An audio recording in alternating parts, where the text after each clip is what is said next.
headliner. He actually was named the best Las Vegas entertainer 3 times in a row.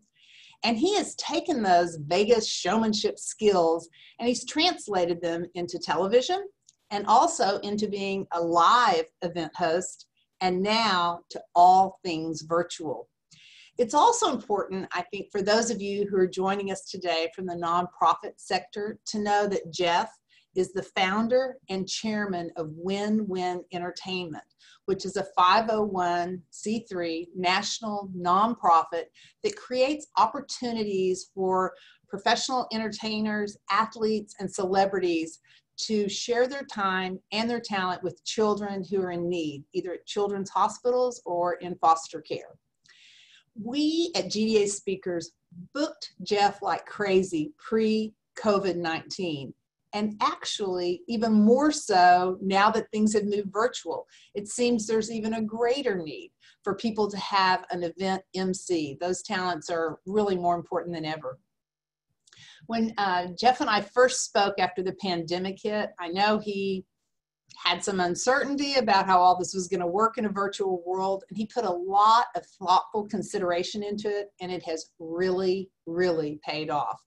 I have asked Jeff just to share everything with you today because he has done over 100 events, and I think he's got a lot of great takeaway. So with that, let me just say, welcome, Jeff. Oh, I think you're on mute, Jeff. Oh, wow. There you go. I was so excited. I have my smoke machine. Look at this. This is a little tip, pro tip. You can do a smoke machine really easily these days. Just grab 2 cans of Pledge. It's that simple. Oh boy, I made a mess. How you doing, Gail? I'm doing fantastic. How are you, Jeff? I'm doing awesome. Thank you so much for having me. It is great to be here. Well, I can see the screen full of many of our customers and people who are planning virtual events.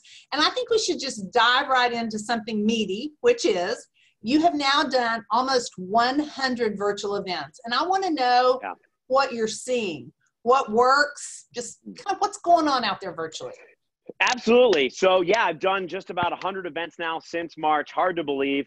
I started doing team building workshops. That was really the first thing I started offering. A lot of, mostly just to my past clients and clients that I was contracted with, but they were either postponing or canceling their events. I just wanted to keep the relationships going and just bring people together because obviously everyone now was working at home, still is working at home, and everyone's operating in a silo. And there was a real need, I felt, to bring teams together. They still wanted to laugh. They wanted to engage. And now, since everyone had their family at home, there was an opportunity to me as a clean entertainer, a family-friendly entertainer, to get the families involved. And that was something I didn't really see coming, right? Because I started doing family shows and then I moved to corporate and obviously doing all adults. But now here I was kind of coming full circle because now everyone, they wanted their families to attend. And it was so nice to see kids laughing and being fun and silly and other families smiling and having a good time together. And obviously you need some stuff to do with the kids at home. So it was kind of a win-win. So I started doing these team building workshops and shows. And then once all these events started pivoting to the online virtual world, then my hosting capabilities came back and I started doing virtual hosting and I started adapting my material to what is relevant now to today, right? So before I used to pull people up on stage and put them in some fun situations. And now I'm making jokes about people who don't know where the camera is on Zoom. And they're, saying, hey, everybody, welcome to the meeting, right? Because now that's what people can identify with. And, I'll cut to somebody and they'll be like, hey, thanks, Jeff. Appreciate it. And I'll say, hey, dude, pick a more flattering angle, bro. Back up the camera. Let's zoom it out a little bit. And, it was different, but it works. I started doing little fun things like saying, hey guys, I know we've all had extra time on our hands. I started learning some magic tricks, right? So I'm really excited to share with you the towel vanish of mystery. Ah! Boom! Just silly things like that, just to kind of wake people up, right? And realize that, oh, this is going to be interactive, right? This isn't going to be one of these guys where I turn off my video and I go flip my laundry or I go answer some emails. I don't really let people do that, right? Because I talk to them, I interact with them. I might spotlight somebody. I might say, hey, Debbie, give me a wave, Debbie. There you go. Okay, Debbie, give me a dance move. Debbie, yes, yeah, exactly, right? Just to kind of catch people off guard and say, oh, wow, I actually have to be here and focused and paying attention. Do a lot of raffles, and it used to be you must be present to win, right? You must be like physically in the room. Can't be out talking or in the bathroom at the bar. Now it's you must be present to win means you must be in front of your computer screen, looking, engaged, and typing into the chat. So then we did from hosting. Then you alluded to my nonprofit. I started hosting all these nonprofit fundraising events. Just did one last night, actually, for Beauty Bus Foundation in Santa Monica. And again, a lot of fun. We do virtual fundraisers. We do bidding in the chat with the auction items, and you can kind of have some fun bidding wars in the chat. People are pretty open in the chat, which is something that I've found to be great to work with, because you wouldn't have someone come up on stage at a ballroom at the end of a day and say, hey, I'd like to just share an insight that I learned today. But if you say that in the chat to say, hey, you know what did you like most about today? Was there a speaker that resonated with you? What challenges are you facing in your business? Tell us now in the chat. People will respond, and they'll be very forthcoming. And there's a lot of interaction and dialogue that can happen really in real time. I've seen that with myself as a host and with speakers as well. As a speaker, that attendees are able to ask questions in the moment and really have kind of a living, breathing conversation, which I found is great. But you asked me about, what I'm seeing. Everybody wants to create a unique, engaging virtual experience. And so I get a lot of calls from planners and bookers, and they say, hey, Jeff, we want you to host a really fun, creative, unique virtual event that's never been done before. So we're going to do a webinar and pre-record everything. Like, how is that going to be an engaging experience, right? I always say I understand that you want to pre-record some content like speakers or executive updates. I say the one thing that you can't have pre-recorded is the MC. You need to have a really strong MC to take the meeting to life, so that I can say in the beginning, hey, where is everyone today? You can tell me a city, you can tell me a state, you can tell me what room in your house are you? Are you in a coffee shop? Somebody says, I'm still in bed. I can say, okay, Johnny, come on, TMI, you didn't need to tell us that. Or somebody saying, I lost power, I'm in California, I'm in a coffee shop. So that's right, we're thinking of all of our friends in California, hope everyone's safe out there. Thank you for making the effort. It just makes it real and makes it come to life. So I would say engagement is the key. So as much live as you possibly can. That's a big part of this, especially in your host. I really do think now a host is not a luxury. Live events, there was oftentimes a question of like, well, I don't know if we need a host. This person so-and-so kind of likes hosting it. He or she's funny. We kind of like to, it's their thing. They like to do that. Now with virtual events, again, the potential for it being really disjointed is huge, because everyone is physically in different rooms, of course. So now more than ever, you really need someone to bring it together, to pull it together, to tease out the themes, to make those connections, to connect all the little dots. And again, to take the live engagement coming in via the chat, via polls, via Q&A, and actually serve as a mouthpiece for the organization, for the conference, to bring it to life and tie it all together.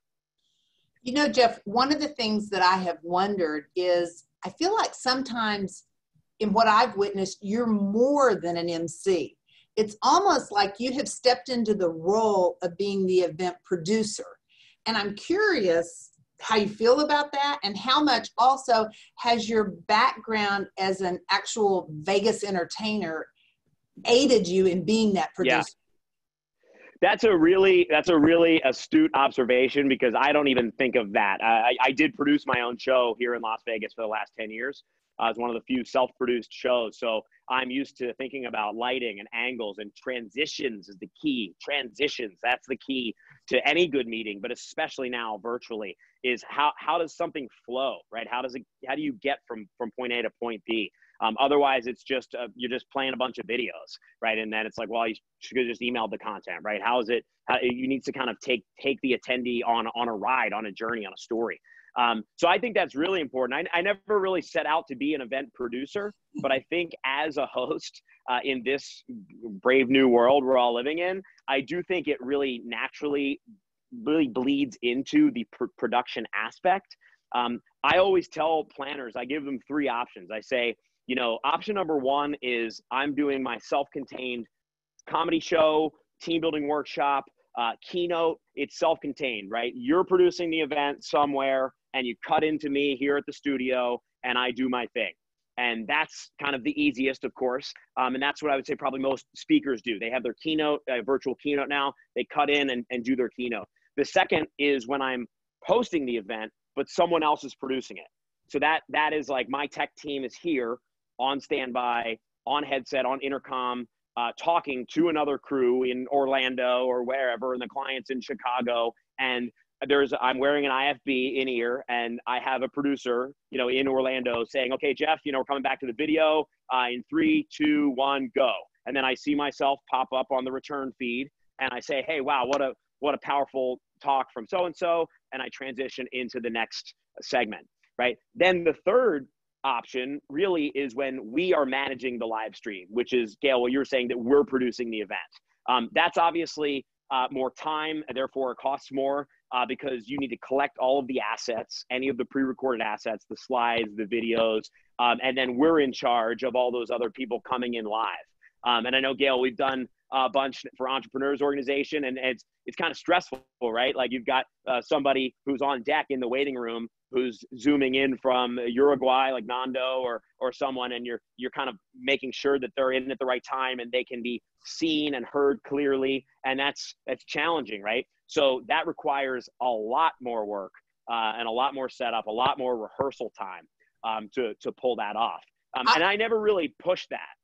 I wanted to key in on rehearsals because I think that's something we've all learned a lot about. And I know we have people on the call today that have some virtual events under their belt.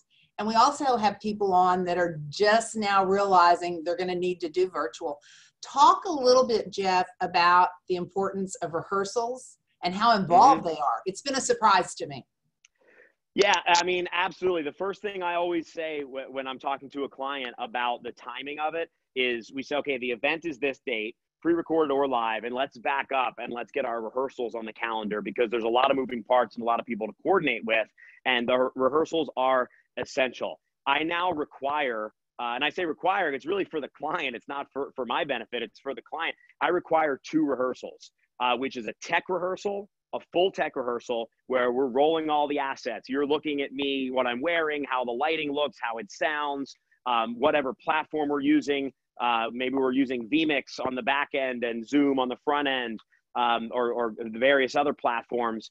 And then I do that, I would say, a week before the event. And then maybe 2-3 days before the event, we have a dress rehearsal. And that is a start to finish, no stopping. And we get either employees or volunteers to log in and experience the event from the attendee point of view, because that's very important as well. You might feel like it's going great and everything's fine from the back end point of view, but the attendee would say, actually, there was a lag, there was some latency issues, or the video clicked in, then the audio would click in a few seconds later. So that's really helpful as well to have those other people on and have debriefs. I'm hosting an event for Banner Health tomorrow, and we had a rehearsal this morning, okay, which already makes me nervous because the event's tomorrow morning, and it was scheduled for an hour. And I said, I really think we should put more than an hour rehearsal because the event's a 2.5-hour event. It's like, we need more than an hour, right? Like, oh no, we've done this a million times, blah, blah, blah. Okay, so lo and behold, right? Don't want to say I told you so. The client is having firewall issues. They're not allowing vMix through. So now they have to scrap vMix, and now they're doing everything via Zoom. I'm at the studio here, so the crew has other events. They're upstairs right now doing another event in the podcasting room, but I'm sticking around here, and we have another rehearsal at 3:00 today for this event tomorrow morning because we didn't get it done in the 1 hour we had scheduled, which I knew was crazy from the beginning. So I try to lead clients. Some it's challenging, right? They're going to do what they're going to do, but I knew to keep my day open. And tomorrow morning before 10:00 a.m. open, because that's when the event starts. And I knew I'm going to be back in here at 8 a.m. checking, make sure everything's good. So it's kind of like the 10X rule, right? Like everything takes 10 times longer, costs 10 times more. Virtual, it's new for all of us, and it's going to take longer than you think.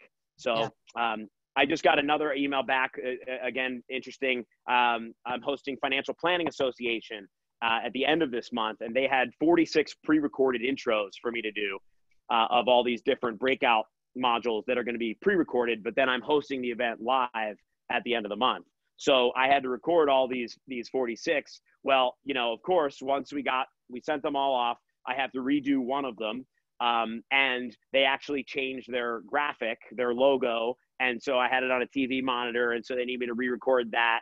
And so again, it's totally fine because their event is until the end of September. And we pre-recorded these, you know, I mean, probably 10 days ago, right? So a full 30 days out to allow time for them to review and tweak if necessary. And as far as pricing goes, not to get into specifics, but I always include all that. I always say, like, I don't charge per hour for the studio. I always say, I know people do it different ways, but I say, hey, I want to make your event awesome. I want your event to be great. I want you to be happy with it. So, you know, like, this is my fee to do your event, whether it ends up being, oh, we have to change this. Oh, now we need this extra rehearsal. I mean, I want that rehearsal just as much as the client does, because at the end of the day, I'm the guy who's got to be up here doing it. And I want to feel confident that I know what I'm doing and I can deliver it. So I do think, because there's so much uncertainty these days, that just works for me to have just kind of an all in, like, hey, let's just make your event great, whatever it takes. There are some terms I'd like for you to talk about. I hear a term called, you know, look live or like live. Mm-hmm. And then people talk about two-way video versus one-way video, and live versus recording. And then just maybe also touch on just the power of a studio.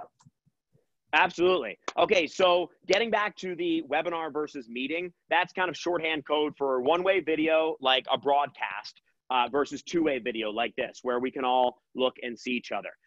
I always try to talk people into doing two-way video, meeting style. And the reason is because you are trying to create a community with your event, right? A one-way video is like a broadcast. It's like a telethon. It's like we're streaming it out. But if you think about it, nonprofit fundraisers, we're bringing together this community that cares about this organization, that wants to raise money. A corporate meeting, we're bringing people together that normally would have been in person. And any type of event, almost, I think, makes much more sense to do it as that meeting style. I think people are scared to do that, and I don't really understand why. I think it's from back in the day when Zoom didn't really have much security, and people were heard about people getting Zoom bombed and everything else. So when you have a two-way meeting like this, a two-way video, you're doing it in a studio with a legitimate professional team. Everyone is muted. No one can just unshare their screen. No one can just unmute themselves. They can request to share their screen or request to unmute themselves. So that you don't have to worry about that whatsoever, right? Set up the meeting in such a way that they're muted upon entry. Everyone's muted. And then very selectively, you can talk to specific people and it doesn't get out of hand. So even when I'm doing my comedy shows, I will talk to specific people, but that's because I have a tech crew. They know me, they know my material, they know where I'm gonna go. So they know that when I'm teaching everyone to juggle, for example, when I'm doing, hey, step one, I teach people how to juggle with socks, right? Socks that you have at home, right? So a lot of times for a break, I say, hey, we're all juggling so much these days, working from home, online schooling, social distancing. Like, let's take a quick break here and let's actually get up on our feet. Let's get everybody up and we're going to juggle, do a 5-minute little break, right? So then when they'll look and they'll see people juggling and they'll spotlight that person. So then I see their name. So I'll say, hey, look at Amy. She's juggling. She's doing great. Everybody give it up for Amy. And then, my engineer will spotlight somebody eating a donut who's not into it. And I'll say, oh, come on, Frank, put down the donut. You can do it. We believe in you, right? And again, it catches people off guard. And I can interact with them one-on-one that way. I'll say a quick side note about pinning versus spotlighting. Some people aren't aware of the difference. So spotlighting, of course, I think we're all pretty familiar with. When Gail's talking, we spotlight Gail. When I'm talking, we spotlight me, etc. Pinning happens on the back end. So your admin, your engineer, who's ever running the live stream, in this case, Karis from GDA, Karis, theoretically, if there was, let's say there's 1,000 people on a meeting, you could pin some specific people that you're going to want to be able to access quickly to spotlight. So again, no one else knows that you've pinned them, but you could pin all the executives, you could pin all your speakers, you could pin sponsors. if you're going to want, you could pin the founder of an organization so that at certain moments to capture those reaction shots, like think if you're at the Oscars, right? And you want to look and see like Matthew McConaughey's reaction or something. You've got Oh, that shot right there, you know? Yeah, that's what that's for. And that's a really underutilized feature in my opinion. So when I'm doing a comedy show or a team building workshop, I always start off camera, right? But I'm listening and I'm watching and I've got my crew set up over there and we're pinning people who look fun. We're pinning, you know, a fun family, or let's say there's 6 dogs running around in somebody's, you know, shot. We're going to pin that person because that looks like that's going to be a fun moment. Somebody has a fun virtual background, or let's say, you know, there was somebody's got a Cowboys virtual background, you know, and so you can pin that and say, oh, hey, well, what a game last night. Oh man, there's ways that you could interact with people. And so sometimes I lead my engineer to the comedy, and sometimes my engineer leads me to the comedy because, like I said, I'll say, all right, everybody, you look so excited. This is going to be so much fun. And then they'll spotlight somebody who's like, you know, tweezing or something, like tweezing, yeah. you know what I mean? Or clipping their nails. And I'll be like, except for that lady who's clipping her nails, come on, like that can wait. And then she'll realize, everybody will laugh and we'll go on. You know, there's different ways like that you can interact. So back to your question, Gail, about the one versus two-way. That's the key, is two-way. The broadcast like live is for when you want to create the feeling that a pre-recorded video is live. The best way to do that is to have an MC who actually is live to start things off. Hey, good morning, everybody. It's going to be a great day. We're so excited you're here. Like I said, where's everybody tuning in from? Or, you know, I'm doing a huddle up for Conviva Solutions, a medical group, and it's huddle up. It's an NFL themed. And so everybody's been told to wear their jersey, right? So in the beginning, we're going to keep it light as people are trickling on. Hey, you know, tell me, who's your team? Tell me in the chat right now. Just kind of having some fun. But then I'm going to say, you know, to start things off, I'm not going to say he couldn't be here, so he recorded a talk. I'm going to say, you know, your CEO, you know, he's thrilled to be here. Tossing it over to Aaron Johnson, whatever. Aaron Johnson is going to say, hey, thanks so much, Jeff. I love your energy. And hey, I haven't seen your Vegas show, but I love Vegas. You know, I can't wait for that city to come back. You know, when I can get out there again, I'm going to do it. And hopefully I'll see you in action. All right, everybody, it's great to be here. And then at the end, they'll say, okay, Jeff, back over to you. I'm going to have another coffee so I can get on your level, right? Those kind of fun interactions, those segues in the recorded videos, again, those are called like lives from broadcast. They make a world of difference because when the MC is truly live, you can get away with having almost everybody else pre-recorded if you have a good MC who can work the chat and the polls and all that, because then they just kind of assume everything else is live. Okay, I want to focus in on nonprofits because, you know, some of our nonprofit clients are really struggling because they count on these lunches, specifically in Dallas, you know, to bring people together, and the silent auction and the raffles and these events just can't happen. And I know you've experienced some success virtually. I'm curious what's working, and very specifically, I'm curious, how do you pull at the heartstrings of people virtually?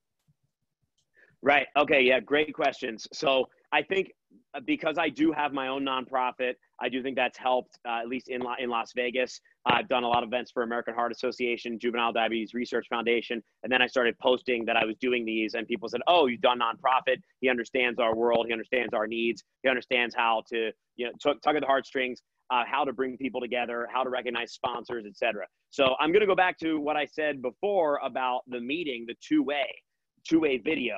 That is essential, in my opinion, for nonprofit fundraisers, because people underestimate the power of being in the same room and donating, because everybody else at your table is donating. Everybody else in the room is donating, and people don't want to talk about it. It's like kind of awkward sometimes, but a lot of people, especially the friends of the friends and the guests who got the free ticket, and, you know, they're not going to drop five grand in the fund a need, but they would have spent $100 for the wine pull or something, because they feel like that's what they should do. All those people now are in a silo, right? And especially if they're here like this, then there's no accountability, right? There's no feeling of like, I should donate because I'm here to support this event. So again, I think step one is to make it a meeting and to have a two-way video.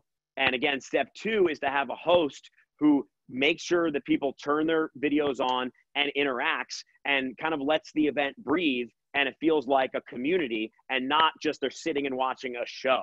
Because again, in the beginning, when I come on and people are joining on, they're jumping in, we're admitting people and say, oh, this is fantastic. Say, thanks so much. I'm just talking to people. I'm spotlighting different people and I'm talking to people, and they're kind of getting into it like, oh, this is going to be really interactive. And I'm doing some little tricks like with the towel, or, I'm juggling things and just kind of breaking the ice and warming everybody up that this is going to be fun, and that we're going to have the opportunity to actually see and hear you. So I think that's really important too. As far as practically, you got to ask for money a lot, and you have to ask for money in a lot of different ways. So whereas before, again, everybody's in the same room, you kind of have you've got the silent auction, you got the live auction, you usually have the fund to need, a direct ask. Maybe you have a wine pull, or, something like the key to the car that opens the door, or jewelry, that kind of thing. So again, I found a bunch of different ways to ask for money tactfully. Whether it's those levels, whether it's creating a specific level. For American Heart Association, we had a survivor who was in the NICU for 138 days. And so we said, hey, in honor of so-and-so, like, we're doing another ask for a special level, $138 to honor, so-and-so in their first 130 days in a NICU, right? And so you have people type into the chat, I'm in for, $500, I'm in for $250. And I acknowledge each and every one of them by name. Oh, wow. Again, chat is public. Usually what happens is there's the public bigger bids, and then we use text to give for the smaller gives, because people feel uncomfortable if they're only giving $20 or $10, but every dollar matters. And if you want to go for 100% giving, right, which is what you should be going for, then that's a really good way to do it as well. So I always start in the auction, the direct ask in the chat, and I start at those higher levels. I would always suggest having a couple plants, of course, to kind of get people going, and then you can be texting to give throughout. Oftentimes I've done certain things where when anybody donates $1,000 or more, they get a special thing that blows up on the screen, like the hearts explode, and it's like, whoa. And so in the middle of the show, I'll say like, oh, we just got another $1,000 donation, like, thank you so much to the Davis family. Right. So there's ways, again, to acknowledge them publicly. Again, last thing I'll say about the two-way meeting and being live, if there's anything that's emotional, I always say and make sure that's live, because American Heart Association, I think I've done about 15 events for them now. I did all their regional heart balls and their Go Red for Women lunches. And they always have a survivor story with their family, and that person is always live. And I think that's really important, because you can feel when that person is saying, this organization saved my life, or you have a woman saying, my husband wouldn't be here today without the work that you're doing. And you can, they're choked up, and you can't recreate that on a video. You can tell that they're alive. Their kids are there and everything. So again, the more live, the better. And I would say, think about different ways to ask for money that's a little more creative. I can share one other example if you don't mind about that, about creative ways to ask for money. So we did like a virtual last paddle up, which was kind of fun. So I said, I'm going to count down from 10, and anytime you type in me into the chat, it's a $100 donation, let's say, to the American Heart Association. So I say, if you say me, right, the chat gets recorded, we're going to follow up with you, and that's a pledge, you're going to make a donation, and we're going to process that donation. And so we say, okay, here we go, in 10, 9, 8, 7, 6, 5, and then people try to time it, like a carnival game, trying to hit the button right when I'm going to, and I would say 3, 2, 1. Last thing I'm going to tell you, folks, we are going to, deliver these puppies directly to you. It's contactless puppy delivery, folks. It's 2020. Like, don't worry, so here we go for the puppies one more time in 3, 2, and it's like me, right? All these people are typing in, and eventually say, 1, stop, and I'll say, Debbie Barella, you got it right there. You're the winner. And again, that's a way to raise like another $2 or $3 grand just by being kind of fun and doing something goofy in the chat. So anyway, encourage creativity, encourage unique ways to find the way to ask.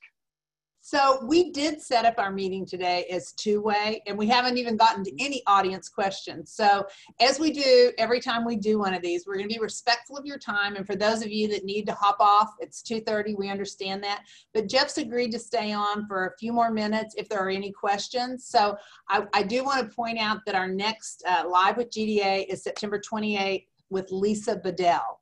And she is the CEO of Future Thinks. So she's doing a lot about the future of work and change management. So we'll get information out to you about that. Join us. And for those of you who have time, please raise your hand. We'll spotlight you and you can ask Jeff some questions. Okay. I would love that. Yeah. All right. Perfect. I have a question. What are some of the positives about going virtual? I love that question because everybody's hating on virtual events, right? I know, and I get it. I understand the challenges. I would say there are a few positives. So positive number one, mentioned briefly, is that people are very forthcoming in the chat, that you can use that anonymity to your advantage. Again, because people would not normally get up in front of an audience and say various things, whether that's an award show. You know, people are saying, Mary is incredible. I saw firsthand, you know, she did this. They're sharing a story in the chat. And as the host, I obviously I'm kind of always scanning the chat and keeping an eye for anything fun to pull out. So people are very forthcoming in the chat. They're very honest. Again, with nonprofits, they will say, this organization has changed my life. They've saved these people's lives, et cetera. They really kind of can tug at the heartstrings there. Also, I would say real-time feedback. So that's something else. You could never before talk to a speaker or ask a speaker. I've been in a lot of meetings where the keynote speakers will actually engage in the chat with the chat in the moment. And that's really incredible. The chats are always recorded as well. So that's a jumping off point then for further conversations and for, you know, you to say, hey, what's one challenge that you're going through in your business right now? You have 250 people who are going to tell you their challenges in the chat. Like, that's gold. You know, that's, if you sent out a survey, you wouldn't get that many responses. But people in the moment, very honest. So I would say that's one as well. Obviously, a lot of the best things are also challenges. It's really easy to join. It's also really easy to blow off. Right. As we know, that's probably my two biggest challenges I've seen is, number one, just getting people to show up. You know, a lot of times they register, but they don't show up. And number two is that engagement piece. To get people to show up, again, I included in my fee, I always say, let me give you a promotional video because I want people to be there. I want it to be a well-attended event. So I'll do a promotional video and I'll have my guys here throw in graphics and a call to action. And people love that because I can say, hey, you know, every year we gather, of course, our first choice would have been to gather together in person, but we are still going to come together as a community because at the end of the day, this event is about recognizing, it's about building our brand awareness, about celebrating our heroes and our winners, our award winners. We are still going to do that this year. It's just going to look a little different. And I'll really pitch a virtual event and I'll do a couple tricks. I'll say, every event, a staple is always entertainment. Okay. And so just because it's virtual doesn't mean it's not going to be entertaining and engaging. Not mean we're going to laugh and have a great time. So I'll do a couple fun things to get people excited, and clients love those. They say it's really helpful. We used to call them "know before you go" videos. Now I've called them "know before you click" videos. It's like, you know, because you gotta. There's oftentimes some housekeeping about what the platform is, how it's going to work. But again, I can use that opportunity to get people excited about the event as well. So. You know, the impact and the reach, Gail, I would say, we talk about the pluses. If you do them right, the impact and the reach can be even greater. Your event can be on demand as well, chopped up and repurposed for social media throughout the year. This event we did last night, we videotaped the whole thing, of course, and not just the screen record, by the way. I will say that. So, of course, you can just hit record, and that's nice. But when you do the events in a studio, I have different camera angles hitting myself, hitting a computer setup, so you can kind of see it from the attendee point of view as well. And we'll edit those together in a recap video, give you all that video footage so that then you could say for the nonprofit, say, yeah, we had a few hundred tune in live, but they're going to have that whole event, that whole hour show.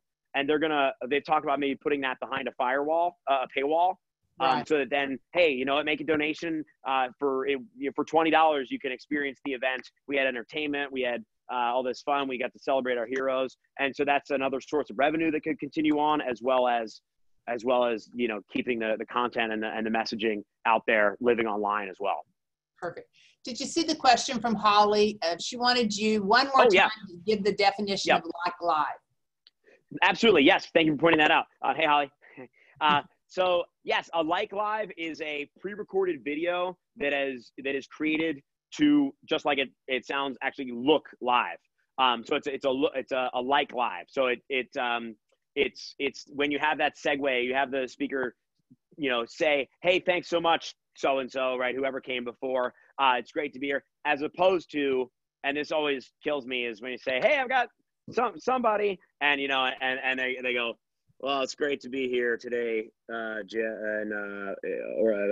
know, and it's like cringy, or the other way, when it's too overly produced. This actually happened with the American Heart Association. They had the chairperson and every video, and it was like, hello and welcome to the American Heart Association's Heart Ball. Like, it was way too overdone. There was like a zebra chair in the background that was like, looked very random and like perfectly placed, you know what I mean? And that was like way too much, right, in the other direction. It would have been better if that person, since I was doing all these events and they were doing all these events, if they had customized it a little bit and made it seem live.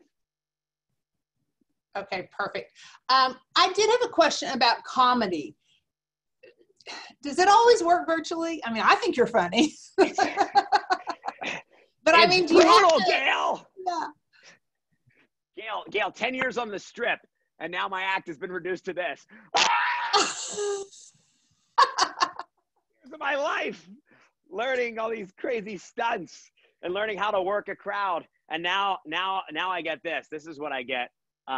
Instead of standing ovations, I get thumbs up emoji. No, you know what? That's a great, thank you, Drusilla. Yeah, I got oh, nice. I got a lot of thumbs up. 11. Maybe if I do even better, I'll get the applause emoji. Yes. So there, thanks, Amy.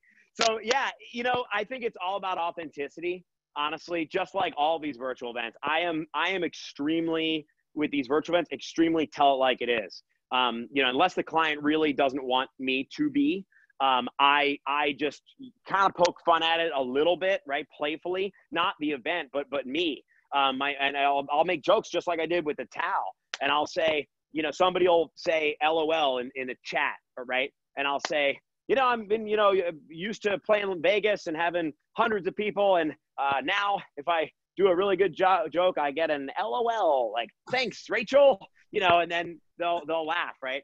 And I'll make jokes. I'll say, you know, a lot of my friends who are entertainers, they're like, oh man, this is awful. You know, like I don't know how to do this. I've been, you know, so used to the sound of laughter and applause. And, you know, I just feel like I've kind of been training for this my whole career. Like, I'm great at doing virtual events because I'm used to getting nothing back. Like, I just kind of poke fun at it, right? And I love it. You know, I juggle. I like it when you do the wide angle shot and you show yourself in big fluffy pink house shoes and you mean I got my unicorn slippers on today. You would think we rehearsed this, and I promise we didn't. Yeah, no, Gail, this is just me on a Monday afternoon. So look at that. No, hey, you got to take advantage of it, right? No, so, you know, when you talk about comedy, Gail, I used to juggle all this crazy stuff. Now I juggle what we're all talking about, right? Or at least what we used to be talking about. Is I was saying, you know what? I'm going to set a world record. I'm going to try to juggle 12 rolls of toilet paper at once. You know, wouldn't that be awesome? Give me a thumbs up if you want to see me try to juggle 12 rolls of toilet paper at once. Come on, GDA. All right. Here we go. 12 rolls of toilet paper at once. Yeah. Oh, 1, 2, 3, 4, 5, 6, 7, 8, 9, 10, 11, 12. Thank you. You know, and then I'll cut down to my slippers. Woo. You know, again, I just try to be fun with it, just to be open and honest and kind of just say, okay, it's going to look and feel different. That's what I always try to explain. I always say, we're not trying to recreate your global summit. Like, you can't do that. Like, don't try to recreate the event that you've done every year for the last 20 years. Instead, just try to create a unique, engaging, fun virtual experience. Oh, I love this question from Christine. Do you mind, Gail, if I jump into this one? Please. Okay, award shows. So yeah, I do a ton of award shows. I used to do a ton of award shows live in person. All these conferences, they always have their award show. And so I really knew what I was doing for live award shows. I had a bunch of different sets and different, frameworks of routines. Now, obviously that all changed, but I'm still doing a lot of these award shows, and I found some really fun ways to bring those to life. So I'll give you an example of one I just did for Trimble Transportation. They had 6 award winners, and it was a 20-minute show, and it was pretty quick, right? They said, like, we want to keep it moving, but we want to make it fun. And so they didn't really want me doing any actual juggling stuff or routines, but they were like, hey, can you make it fun somehow? And so I bought some confetti cannons on Amazon. For like $1 each. I bought like 40 confetti cannons. Actually, yeah, I don't have them. They're in my car for when I brake suddenly. It goes like a clown car. But so what we did, it ended up being hilarious, and the client loved it. I said, hey, Trimble, this was day 2. So it was a 3-day show. So it was day 2 at night, and then I had one more morning with them. So in day 2, I said, hey, the team said, Jeff, you got to take it up a notch. This is the big award show. How are you going to do this virtually? So, I'm really proud, excited to say, folks, that I bought some confetti cannons. So get ready. It's going to be a blast. Like, pun intended, blah, blah, blah. And I said, now I haven't practiced with them because, to be honest, I don't want to clean them up because I had a vacuum cleaner there too, right? I'm like, I'm a one-man show here. I'm coming to you at home. I don't want to have to clean it all up. So I said, but it's going to be a great time. So here we go. And I said, like, ladies and gentlemen, your first winner, was the 2000, and the confetti cannon went off early, right, on purpose. But I would have it go off early. And I said, no, Chris, you got to wait until I say, and the winner is, and then boom, confetti, and then I say the name, okay? Okay, sorry, guys. I think he's got it. And we did the whole thing, and the confetti cannon just kept messing up, and he kept getting more aggressive, towards me, you know what I mean? So it was coming to the right and it was coming to the left. And then one time it didn't come. And then the next time he fired twice. Right. And it was really funny. It just ended up it actually went in my mouth and I was like I was pulling confetti out of my mouth. And then the next morning, which the client loved, I approved with it. I got it approved.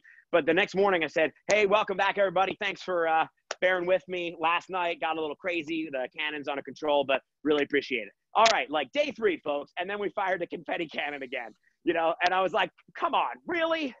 I was like, okay, day 3. And it was just a callback, right, that the client loved. So again, that was a way that I came up with to make it fun. And I think that now I've done that twice now. So I think that's going to be one of my award show, bits to do with virtual, which is a lot of fun. I've had a lot of fun with virtual backgrounds too. And a lot of those you can plan ahead of time. Like I'm doing a team building workshop for a group on Thursday, Alpine Immune Sciences, and I'm juggling all their beakers and all their medical stuff, right? Their scientific equipment, and they want to mess with this one guy, and so they gave me a picture, and I put it into the virtual background. So I put it into a bunch of fun virtual backgrounds. So this guy I'm gonna keep referencing his name is Sid. I'm gonna be not like Sid, and it's gonna pop up. We did one with Tiger King where the CEO actually was a big hunter. And so I said, hey guys, everybody's got their new virtual background now. This is so much fun. I remember when in March, when we all thought this was going to happen for 2 weeks, we all got our cute little virtual background, and I showed some ones with puppies and, stuff. And then I said, I've seen some really fun ones out there. Here are my top 10 virtual backgrounds I've seen floating around out there. And I went through all of them. And then I said, number 2, but I said, number 1, I said, have you guys seen this one? And it was Tiger King, but then I had photoshopped the CEO's face on Joe Exotic's face. Yeah. And everybody just died. And I was like, have you seen this floating around online? Right. I made a reference to the CEO's name, and he loved it. He was like a big ham, the attention. And the meeting planner said that was perfect, because then the follow-up survey, the thank you, we put that big image in there with the CEO's face. And she said that became the thing that kind of made everybody laugh and everybody was joking about.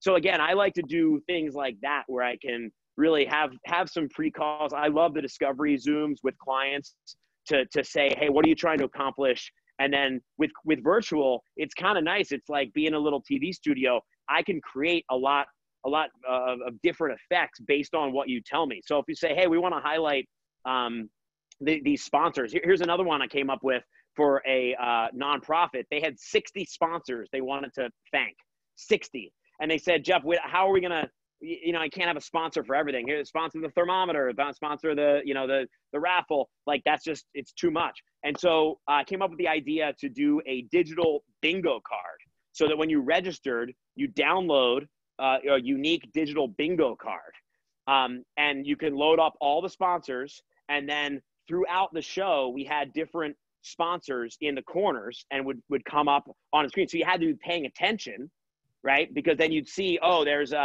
Cox Communications, and you'd go check it off on your own unique bingo card. The first person that typed bingo into the chat won. Perfect. And the client loved that. Yeah, they were like, oh my gosh, that's perfect. I had no idea this existed. I was poking around and I found that. I didn't create that, create the concept, but there's companies out there that do things like that. Again, if you just kind of poke around and get creative. Oh, Debbie says that's brilliant. Cool. Yeah, it was really fun. And again, we liked it because the logos would just flash. Some of them would flash for like 2 seconds, like 1 second. Like you got to be watching. So that was a really fun way to recognize a lot of sponsors. I have one last question. Yeah. We've primarily talked about your hosting and MC role. Are you doing any of your traditional keynotes virtually? Mm-hmm. I am, yeah. I'm doing one for Project Management Institute at the end of the month, and that's part of a hosting. A lot of times I'm hosting and doing a keynote. That's a 2-day hosting where I'm doing the keynote. So I've joked about this with Gail before, that before all of this, I used to talk about pivoting.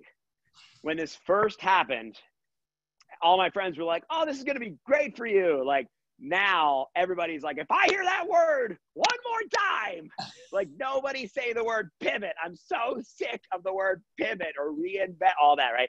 So, but the content is the same, and it is really about adapting and moving forward. So I've come up with a solution for the entertainment portion of my keynotes, right? Because the entertainment-based keynote, and I used to really have a good time with the audience first to kind of break the ice, and then kind of transition to my story and then tie it into their worlds and their stories. And so now, obviously, that's more difficult because, again, I'm doing things like this.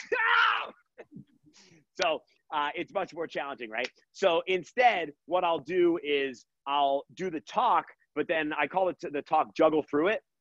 So it's still related to pivoting and adapting, but then I actually get people up on their feet and we do a team building juggling workshop with the socks, right? So I relate it to juggling, about perspective and about kind of being one step ahead and reacting based on what's coming forward, and all of the qualities that make you a good juggler also obviously make you good at learning any complex task, breaking it down into a systematic step-by-step process, which is obviously very easy to tie into business as well. So yes, I'm doing a handful of those.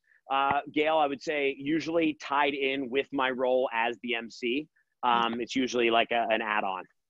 Well, I just want to thank you so much for all your time today. There's lots of comments from people who, feel like they've gotten a lot of great insights. And so I know we love working with you, and I'm glad we were able to share this with all of our clients today.